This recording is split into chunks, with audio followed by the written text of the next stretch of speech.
Tonight on this holiday edition of the Mike Tomlin Show, Coach recaps the big win over the Patriots and why Joe Hayden's interception was so impressive. We get to know rookie Jaylen Samuels, who helped deliver that win last week, and TJ Watt invites us into his home to share some Christmas memories. All of that and so much more as the Mike Tomlin Show starts right now. Here we go. That's the way to work. Come on. Let's go. Come get it. You know what it is. This one is in the history books. Here we go. The Mike Tomlin Show is presented by 84 Lumber.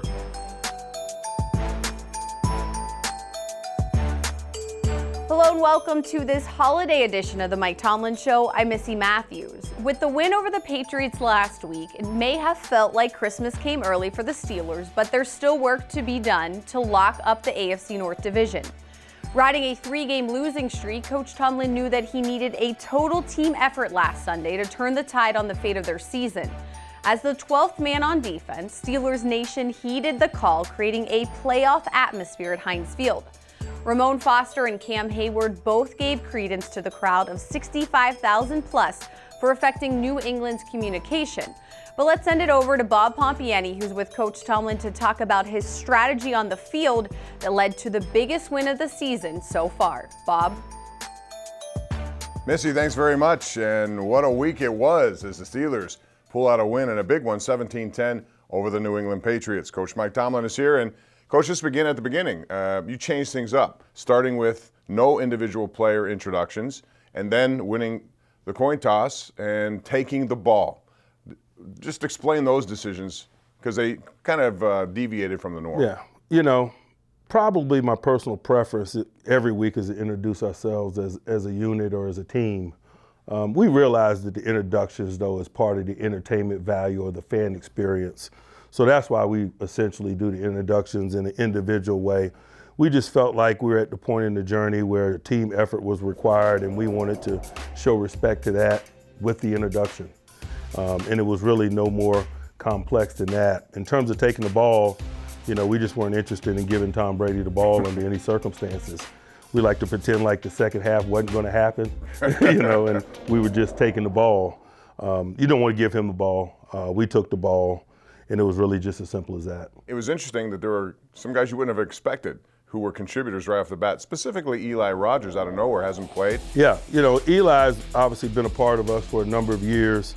He got injured late last year and really hurt his offseason in a big way. He's over the last several weeks, he's been able to practice with us, and we've been able to get a sense of his overall health and really kind of carve out a role for him. And you're right, he was a significant component of the game. Maybe the stats doesn't tell it. I think he maybe had 4 catches for 20 yards, but the first one was significant. It was that first initial third down of the game in a space where you know that they were going to work to minimize AB and Juju. And that's what you got to have. You got to be able to have balance. You got to be able to spread the ball around, and we were able to do that. I don't think many people expected 27 total points in this game, but it developed as that went on, which put a heavy emphasis on your defense. Tell us how you were able to control New England for the most part, and how much of that was pressure, even if it didn't reflect itself in stats on Tom Brady. You know that pressure is not necessarily going to reflect itself in sacks because Tom is just too good and has been doing it too long.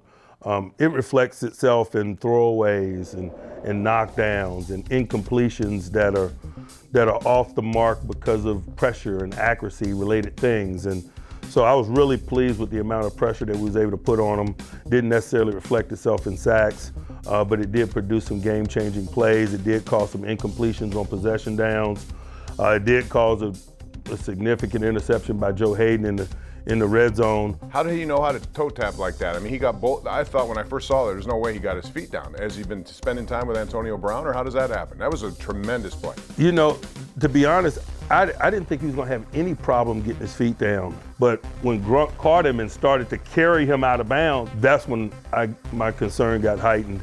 It was just a tremendous play by him, but it was really a tremendous play by Gronk and Edelman, those two eligibles over there, in an effort to try to get him out of bounds. They both knew that he beat him there and the ball beat him there. And I just thought that was a special element of the play as well. It really was. What a day at Heinz Field, 17-10. Steelers beat the Patriots, and now man, it doesn't get any easier. New Orleans is coming up, a team that's 12-2 right now, looking to solidify #1 seed in the NFC. When we come back, Coach Tomlin will talk about the Saints and how to break them down. It's all coming up a little bit later in the broadcast. Missy, back to you. Well, thanks, Bob, and it's been a big week for a lot of reasons. Antonio Brown, James Conner, David DeCastro, Cam Hayward, Marquise Pouncey, and Al Villanueva were all named to the Pro Bowl.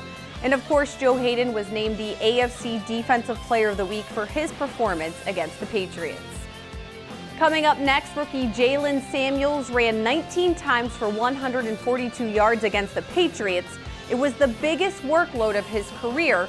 So how did he feel Monday morning? I was a little sore. I thought I was going to be way more sore, but I wasn't too bad.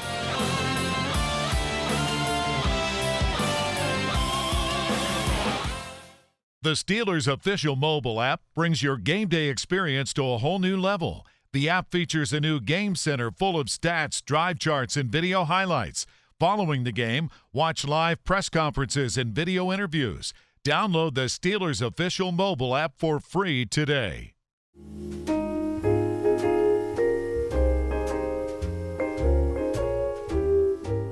How y'all doing? We here at the Zone 4 Police Department in the Squirrel Hill area. Just here to spread some holiday cheer and joy. Nice to meet you, I'm Vince. Nice to meet you. Oh, we about to sing, I'm ready. Oh yeah. 1, 2, 3. Joy to the world, the Lord has come. Let earth receive her King. You threw a little sauce on that too, I like that. Laughing all the way, from up till ring, making spirits bright. What fun it is to ride and sing a sleighing song tonight. Oh, jingle bells, jingle bells, jingle all the way. Teamwork make the dream work, baby. Teamwork.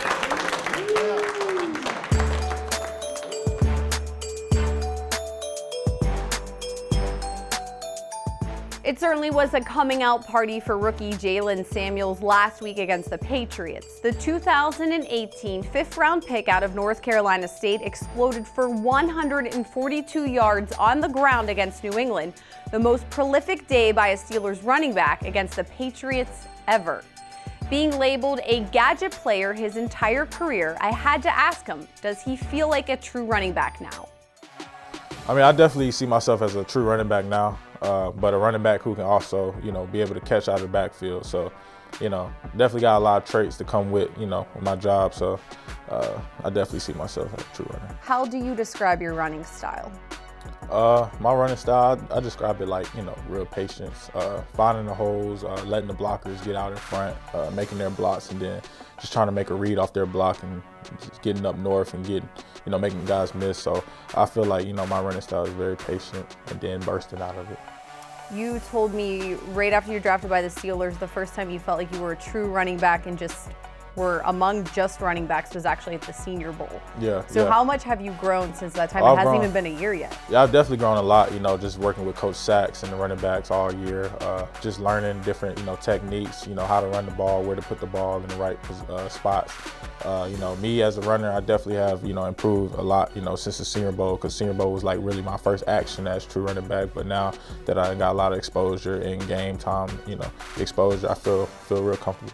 You said against the Patriots that was your largest workload as a running back in any, part of your career, high school or college. So how did you feel on Monday morning? I was a little sore. I thought I was going to be way more sore, but I wasn't too bad. But, I came in on my off day, got a little recovery in, hot tub, cold tub. But, now my body's feeling a little bit better, as we prepare for New Orleans.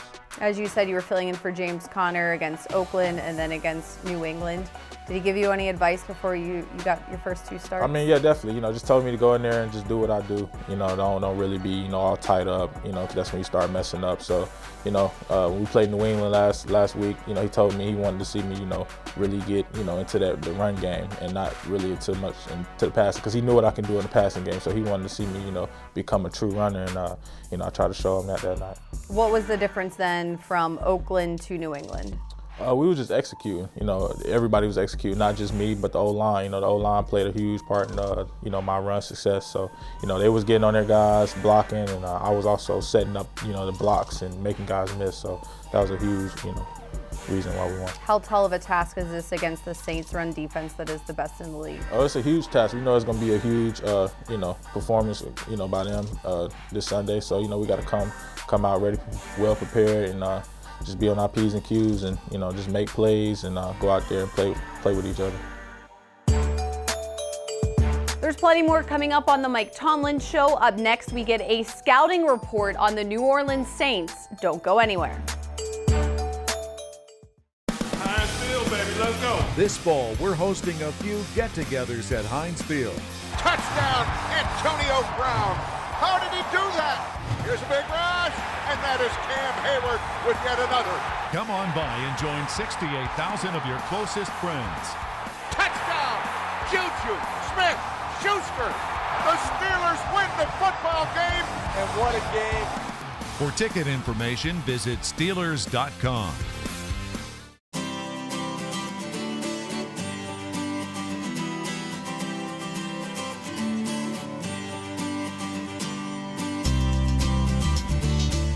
How are you doing, everybody? Thank you so much for coming. Yeah, thank you for having me. Awesome game on Sunday. Thank you. Hey, thanks, Dan. Thanks for being here. Thank you for having us. He's been waiting for you, buddy. I've been watching since you've been in the NFL. Oh, wow. How you feeling, bud? Oh, good. We just wanted to have a chance to, just remind kids that we're thinking about them this time of year. It should be a lot of fun. We got a lot of cool jerseys, old school ones. We got the home and away ones. These kids are all deserving of it. It's just all about these kids and getting them healthy. Since Cameron used to be a patient at Children's Hospital when he was little, they kind of knew us on the 7th floor, and to be able to come and just raise their spirits for a little bit, while they're here just means a lot. Thanks, Cam. Happy holidays. The Mike Tomlin Show is presented by 84 Lumber. The New Orleans Saints have one thing in common with the Steelers, a head coach-quarterback tandem that spans well over a decade. Coach Tomlin knows how dangerous that can be firsthand, but he also knows that the Saints are much more than just their offense. So let's send it back over to Bob and Coach to find out why their defense is just as lethal. All right, Missy, thanks. It's another big game, and man, a difficult assignment, 12-2 New Orleans, coming off a win, and boy, they've been good in a lot of facets. Coach, first of all, let's talk about something we don't normally start with, and that's their defense. Because it seems to me they've been carrying that team with turnovers. They forced a lot, they sack, they haven't given up many points. What's been the key to their defense, and how do you attack them from an offensive standpoint? They got a dynamic group and one that they've built in-house, a lot of homegrown talent. And they've been patient in the development of that group over the years. It starts up front with Jordan and Rankin. I mean, they're two homegrown first-round guys that are developed into Pro Bowl caliber players. That tandem itself has 20-plus sacks on the season. Rankin is dominant inside. Jordan is dominant on the perimeter. On the back end, Lattimore, homegrown talent. Williams, homegrown talent. P.J. Williams, homegrown talent. They've done a really good job of drafting and developing talent.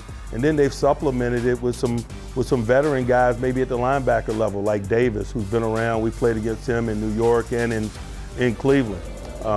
They're applying pressure to the quarterback. Obviously, they're ahead in a lot of football games, so that gets teams one-dimensional. That creates a climate where turnovers happen. We got to do a good job of staying on schedule. We got to do a good job of staying in the flow of this game so that climate doesn't occur in our stadium. Offensively, it all starts with Drew Brees. You faced older quarterbacks. This guy's having really a remarkable year at his age. Drew is special.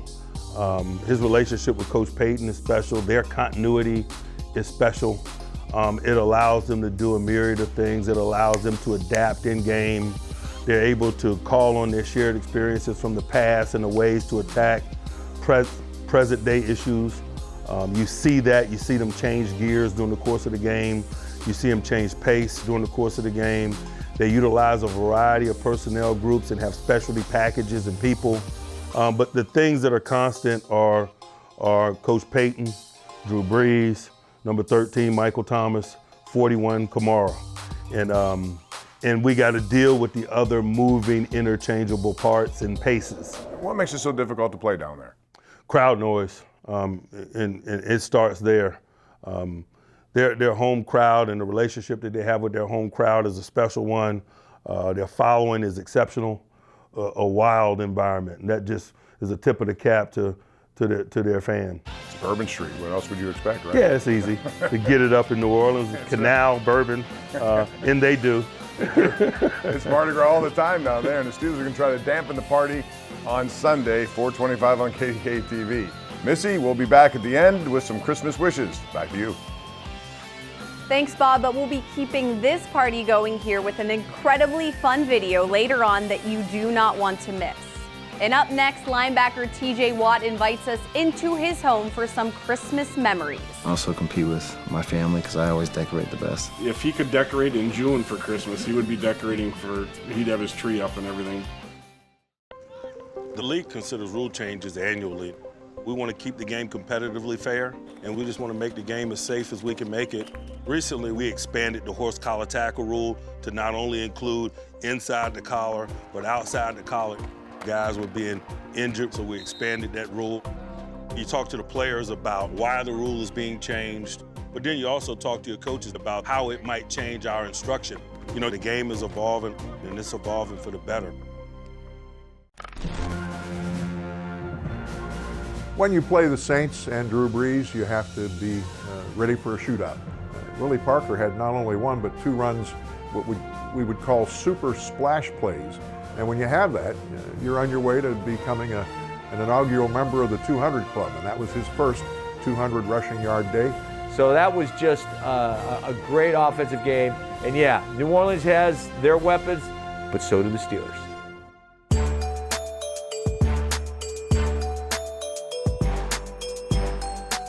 It's hard to imagine that the giant Watt brothers, TJ, JJ, and Derek, at one time were little kids running downstairs on Christmas morning to rip open their presents. TJ was kind enough to invite our cameras into his house to meet his parents and share some of their best holiday memories. Check it out.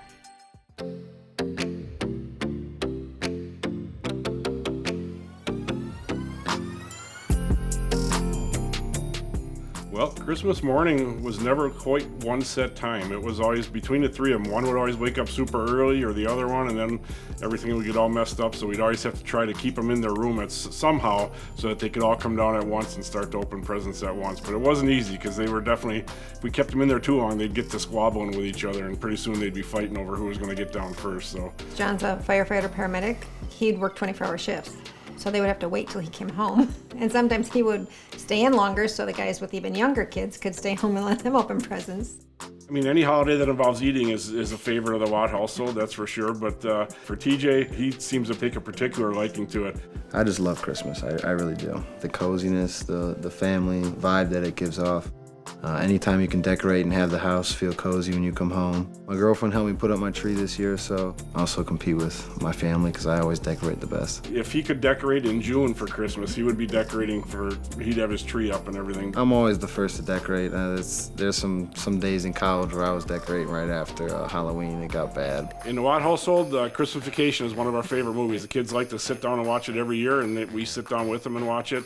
And they like it so much that sometimes they even get the parents the paraphernalia from the movie. And as you can see, this is one of the things I got for Christmas last year, and they would probably tell you that I'm a lot like Clark in some ways. We have the Griswold family house over there. Yeah, the Griswold family house is on the thing over there. I just watched the Griswolds last night, and I got to start recording more.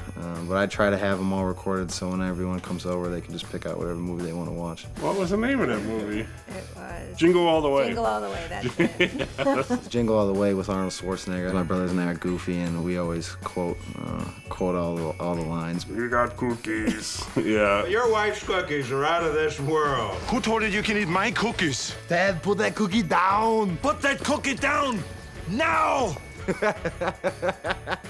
That's all you're getting out of me. And I said, I want to get the robot for JJ for Christmas. And I said, boy, I hope it's not one of those that, like in the movie where you pay $300 and it's talking in Spanish. So So we got that the one year, and they finally each got got it, yep. Mighty Ducks jerseys because they love movie Mighty Ducks. I think it's the same for us as with a lot of people. It's just a time for family, and especially now more than ever because we spend so much time apart. Whenever we can get together as a family, whether it's all three of them or nowadays it's usually just we spend it at one of their houses, and sometimes two can get together at some point. If we could just have a day or two where all three of the boys could be together and we could be together as a family again. You can't even put it into words how special that bond is that we have, and to have people who know me for me through and through, even though life gets crazy, it's something that I'm forever grateful for. Well, thank you so much for joining us for this edition of the Mike Tomlin Show presented by 84 Lumber. Have a safe and happy holidays to all of you watching. And hey, Bob and Coach, Merry Christmas to you. All right, Missy, thanks very much, and happy holidays to you and your family. Always a good time, especially with young ones around. You have a couple of teenagers now grown, 18 years old. Special time of the year for you guys, I'm sure. It really is precious time for our family, and we'd like to wish a safe and happy holidays to all of those fans out there. Thank you for your support. Yes, thank you very much. All the best in this holiday season.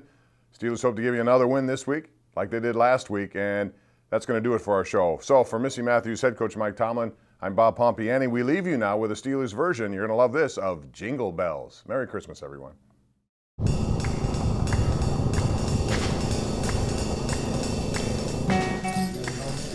Jingle bells. Good work day, let's get it.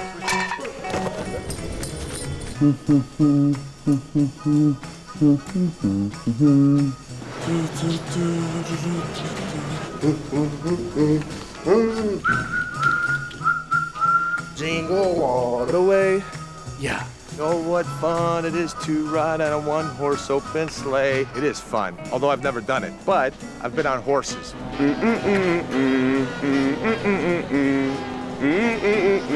Laughing all the way, ha ha ha. Da, da, da, da, da, da.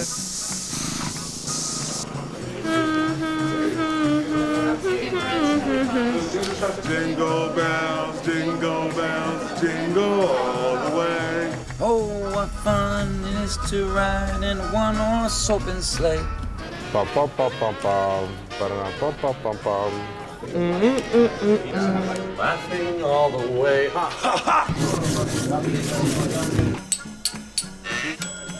Oh, what fun it is to ride in a one-horse open sleigh. Hey! Jingle bells, jingle all the way. Yeah.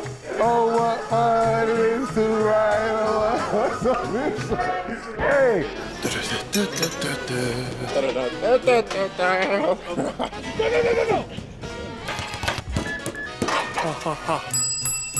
Check, check, check. Checking the mic. Let's go.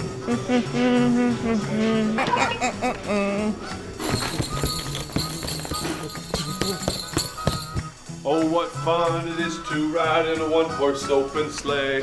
Hey, Merry Christmas to all of you and yours out there, and have a safe and happy holiday and New Year.